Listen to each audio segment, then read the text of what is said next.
로마서 8장 18절 파워포인트로 로마서 8장 18절을 저와 함께 다 같이 한 목소리로 봉독하시겠습니다.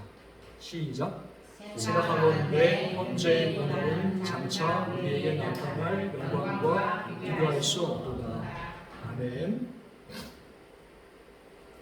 네, 오늘 제가 나누려고 하는 말씀은 원래는 이 영어 설교에서는 꽤 유명한 제목입니다. 여기 이제 보면은 노 크로스, 노 크라운이라고요. 이건 아주 오래된 저희 개신교에서 아주 오래된 영어권 설교에서 그냥 아주 중요한 유명한 설교 제목입니다. 그러니까 노 크로스, 그러니까 십자가 없이는 노 크라운이라는 게 이제 면류관을 뜻해요. 그래서 십자가 없이는 면류관은 없다. 오늘 저는 이제 이것을 한국말로 고난 없이 영광도 없다라고 번역을 해서 나름대로 설교를 준비를 해보았습니다. 오늘 말씀을 한번 보면은 로마서 8장 18절에 보니까 생각하건대 현재의 고난은 장차 우리에게 나타날 영광과 비교할 수 없도다. 사도 바울이 바로 이 고난과 영광에 대하여 선포한 구절입니다.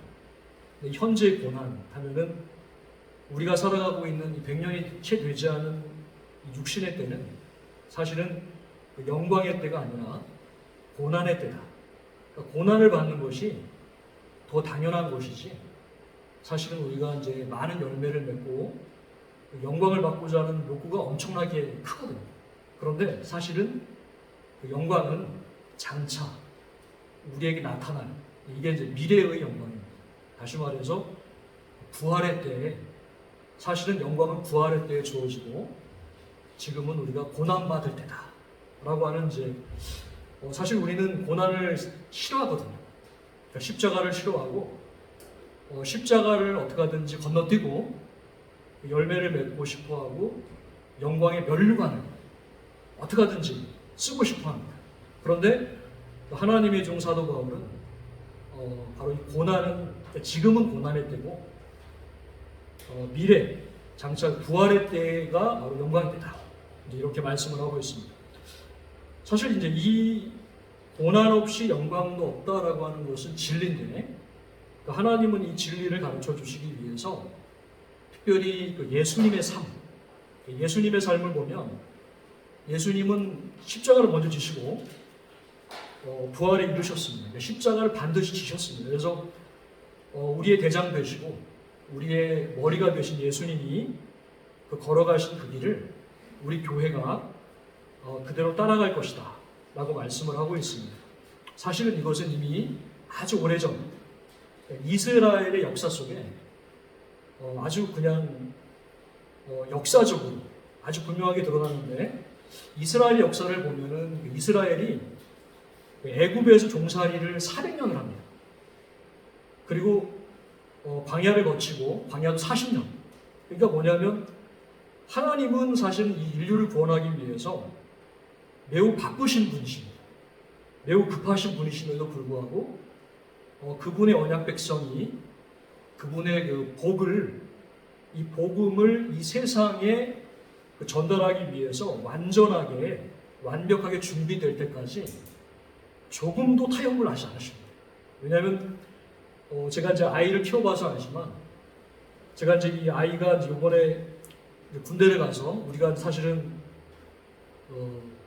이제 토요일 저녁마다 기도를 합니다. 어떤 기도를 하냐면 우리 아이가 물론 건강한 군생활을 할 수 있도록 이제 기도를 하지만 전방에 안 들어가도록 그런 기도를 해요. 그러니까 이게 이제 이 부모의 마음을 제가 다 기도 제목 보면서 이게 참 물론 이번에 전방에 안 들어갔어요. 어쨌든 그게 이제 근데 물론 이 전방에 들어간다 하더라도 결국 그것이 이제 하나님께서 주시면은 그것이 또 가장 중요한 가장 좋은 곳입니다. 그런데 이 부모의 마음이 참 간사하더라고요. 그러니까 군대를 보내고 나서 좀 전방에 빠지지 않도록 그리고 가급적이면 좀 부산에 배치가 되도록 이런 기도를 하게 되더라고요. 근데 사실은 이제 하나님 편에서 봤을 때, 사실 이제 이 기도가 그렇게 해서 하나님 뜻에 맞는 기도는 아니더라고요. 왜냐하면 이제 하나님의 뜻에 맞는 기도는 실제로는 이 자식에게, 이 아들에게 전방이 필요하다면, 소위 말하면 우리가 GOP 근무라고 해가지고 이제 그 전방에서 가장 빡센 게 GOP 근무예요. 그러니까 이제 국방 한계에서 들어가는 근무가 있는데, 그 근무가 된다 하더라도 그것이 하나님이 허락하시면 사실 그게 가장 좋은 거거든요. 그럼에도 불구하고, 야, 어떻게 하든지 곁에 끼고 싶어가지고, 어떻게 하든지 부산에 좀 되게 해주십시오라고 이제 그렇게 기도를 하는 이제 우리 가족의 모습을 보게 됐습니다. 근데 하나님, 우리가 믿고 있는 이 하나님은 그 자식이 제대로 된 자식이 될 때까지 조금도 타협을 하지 않으시는 거예요. 심지어는 그 400년 동안의 이 400년이 더 긴 시간이거든요. 그 400년 동안, 이 400년이 보통은 이제 이 세상에서 한 왕조, 조선 왕조, 고려 왕조, 이 한 왕조의 시간을 400년이라고 하는데, 그 정도 이제 400년 동안 이제 훈련시키셨으면 됐을 텐데, 거기서 끝이 안 납니다. 이게 사실은 이 광야가 한 15일, 보름 만에 건너갈 수 있는 곳인데, 결국 하나님께서 40년을, 그 하나님은 참 끝까지 우리를 훈련하셔서 어떻게 하든지 우리가 이제 훈련된, 연단된 그 하나님의 종이고 그 하나님의 자녀로서 이 세상을 감당할 수 있는 제대로 된 자식이 될 때까지 우리를 끝까지 훈련하시는 분이시구나. 그렇기 때문에 그 훈련이라고 하는 것은 이것은 사실 우리한테는 사실은 좀 고난이잖아요. 고통인데 이건 매우 중요한 거구나 라고 하는 생각들을 해보게 됩니다. 저는 여기서 왜 하나님은 물론 당연한 얘기일 수도 있겠지만 왜 하나님은 그분 백성에게 처음부터 복을 주지 않고 영광을 주지 않고 고난을 먼저 주시는가. 그리고 이 영광, 지금 사도 바울이 말하는 이 나타날 영광이라는 것이 도대체 뭘까 하는 것을 한번 곰곰이 생각해서 오늘 말씀을 나누려고 합니다. 사실 이 광야 40년은요, 원래는 하나님께서 할 수만 있다면 빨리 집어넣으시려고 했어요. 약속했다면. 그런데 이 가나안 정탐이라고 하는 게 있었는데 거기서 이제 실패를 한 후에 하나님께서 뭐라고 하셨냐면 가나안 정탐 동안에 40일을 정탐을 했는데 그 40일을 이제 연수로 바꿔가지고 40년 동안 너희들을 다시 이제 연단을 하겠다라고 해서 이제 뺑뺑이를 돌리게 됩니다. 그런데 이 광야 40년을 다 지나고 났을 때 주님의 종 모세가 이런 말씀을 우리 가운데 가르쳐 주시는데 이게 신명기 8장 2절 말씀 이런 말씀이 있습니다. 내 하나님 여호와께서 이 40년 동안 내게 광야의 길을 걷게 하신 것은 너를 낮추시며 너를 시험하사 내 마음이 어떠한지 그 명령을 지키는지 아니 지키는지 알려 하심이라 라고 이렇게 말씀을 하고 있거든요. 또 16절에 보면은 이는 다 너를 낮추시며 너를 시험하사 마침내 내게 복을 주려 하시니라 라고 하는 이 하나님의 그 본심을 우리는 읽게 됩니다. 다시 말해서 이 광야 40년은 단순하게 우리가 하나님 앞에 죄를 지었기 때문에 땡땡이를 돌리는 시간이 아니라 하나님의 뜻이 있어서 우리를 더 연단하시고 우리를 더 시험하시고 우리를 더 낮추셔서 결국은 정말 그 복을 누릴 수 있는 하나님의 백성이 되도록 준비시키기 위해서 우리 가운데 주시는 게 바로 이 고난의 때다 라고 하는 것이 지금 성경이 말씀을 하고 있습니다. 근데 사실 우리가 이 광야 40년을 우리가 경험해 보지 못했지만 광야 40년을 보게 되면 사실 이것은 마치 감옥과도 같습니다. 심지어는 무덤과도 같고 끝이 없는 터널과도 같습니다.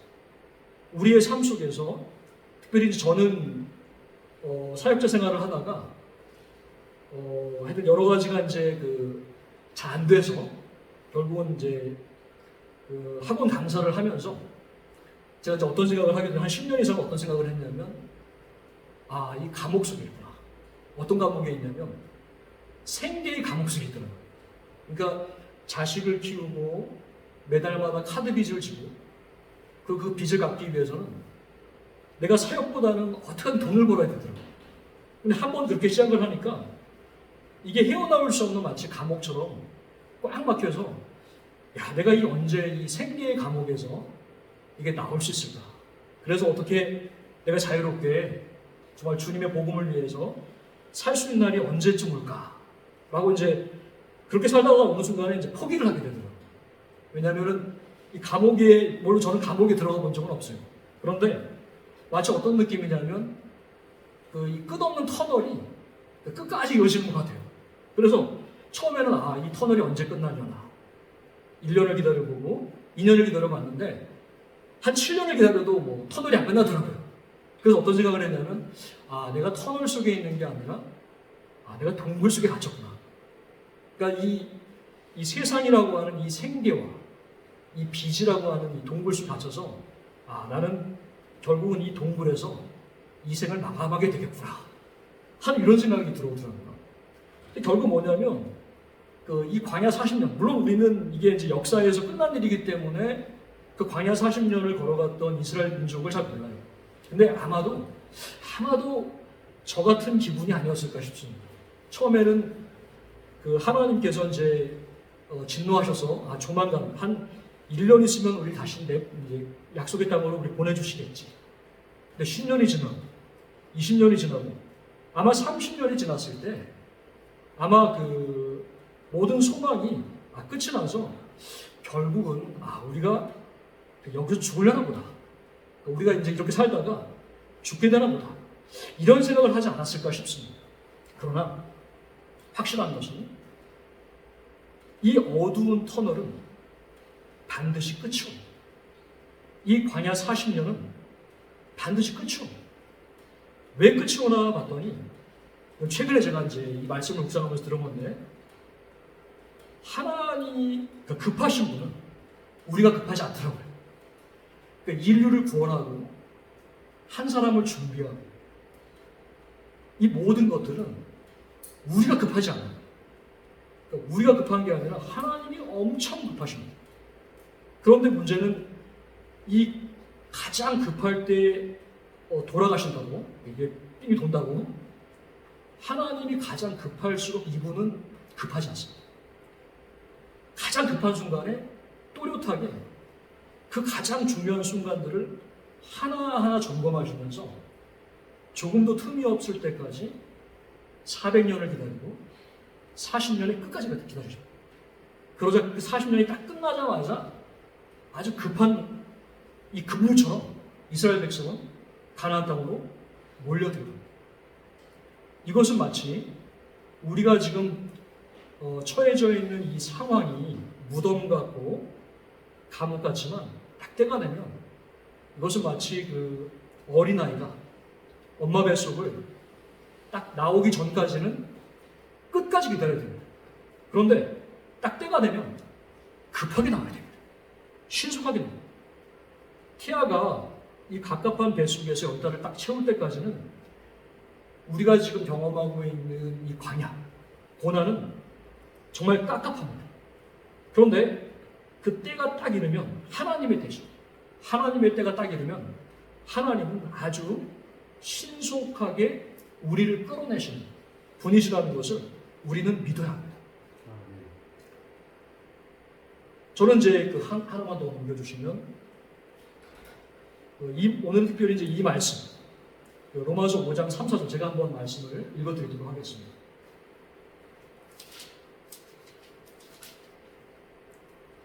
다만 이뿐 아니라 우리가 환난 중에도 즐거워하나니 이는 환난은 인내를, 인내는 연단을, 연단은 소망을 이루는 줄 아니로다 라고 하는 이제 사도 바울의 이 말씀을 통해서 정말로 하나님께서 우리에게 주시고자 하시는 영광은 무엇일까 하는 말씀을 좀 더 깊이 한번 들여다보게 되었습니다. 자, 이 말씀을 보면 바울은 우리가 환난 중에도 기뻐한다.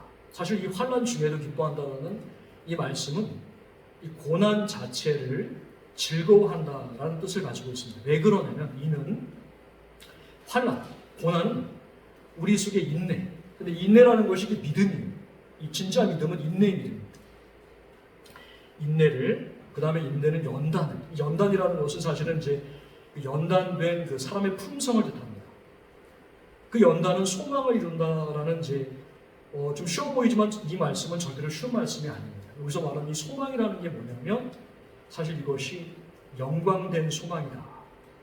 단지 우리가 뭐 하나님을 소망하는 그런 모습을 말하는 것이 아니라 소망할 만한 것, 바로 하나님이 우리에게 주시는 영광을 뜻하는 단어가 바로 이 소망입니다. 무엇을 소망하십니까? 우리는 무엇을 소망해야 될까요? 사실 이제 저는 여전히 이제 제 마음속에 있는 소망은 저는 사실 돈은 아니에요.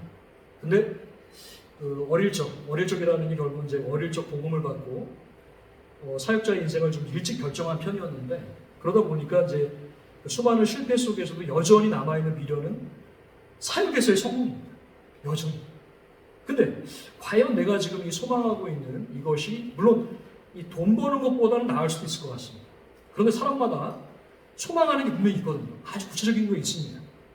어떤 분은 그 사업에 대해서, 또 어떤 분은 건강에 대해서, 어떤 분은 우리 가족들이 잘 되는 거에 대해서 분명히 소망할 게 있습니다. 저는 이 소망 자체가 하나님이 주신 놀라운 은혜라고 생각합니다. 그러나 우리가 정말로 소망할 만한 것, 그 영광스러운 그것은 뭔가 다릅니다. 과연 우리가 죽어서 저 천국에 갔을 때 무엇을 소망하십니까? 대부분 사람들은 아마 황금집을 소망할 것 같습니다. 특별히 이제 우리 이제 이승남 씨 제가 이제 이름을 이제 구체적으로 건명하기 죄송스럽지만 우리 이승남 집사님 집 가면 물이 잘 안 나오잖아요.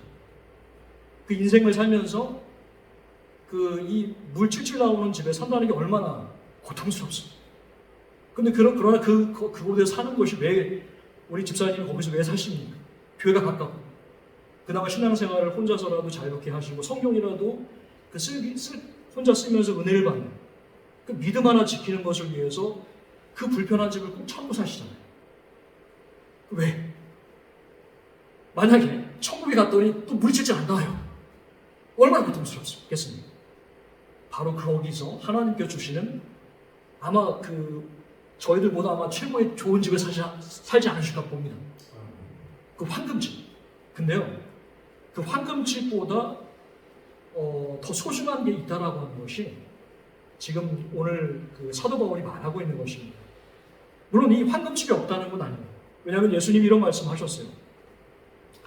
내 아버지의 집에 거할 곳이 많도다. 여기서 거할 곳이다라는 것이 이제 영어로는 맨션이라고 대저택을 뜻합니다. 그러니까 예수님이 우리를 위해서 준비해 놓으신 게 대저택입니다.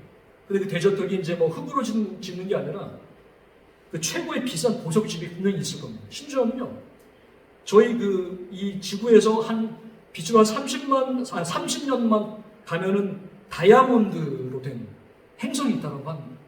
한번 생각해 보십시오. 하나님, 우주를 창조하신 하나님, 그 하나님 앞에 지금 막 금값이 막 뛰고 있는데, 금이 대수겠습니다.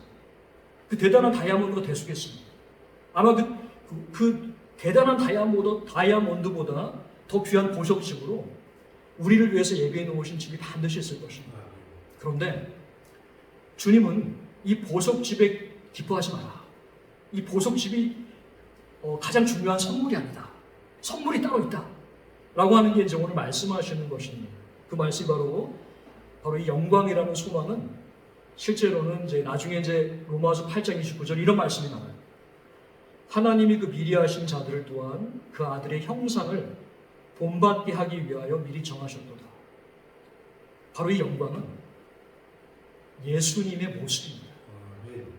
그러니까 황금집이 없는 게 아니에요. 황금집보다 더 비교할 수 없는 집이 반드시 있습니다. 그러나 예수님, 우리 하나님 아버지께서 우리를 이런 고난 속에 정말 물이 찔찔 나오는 물론 저도 이제 물이 찔찔 나오는 집까지 살아보지 못했고 그 화장실 냄새가 나는 집에서 제 아내가 며느리를 울더라고요.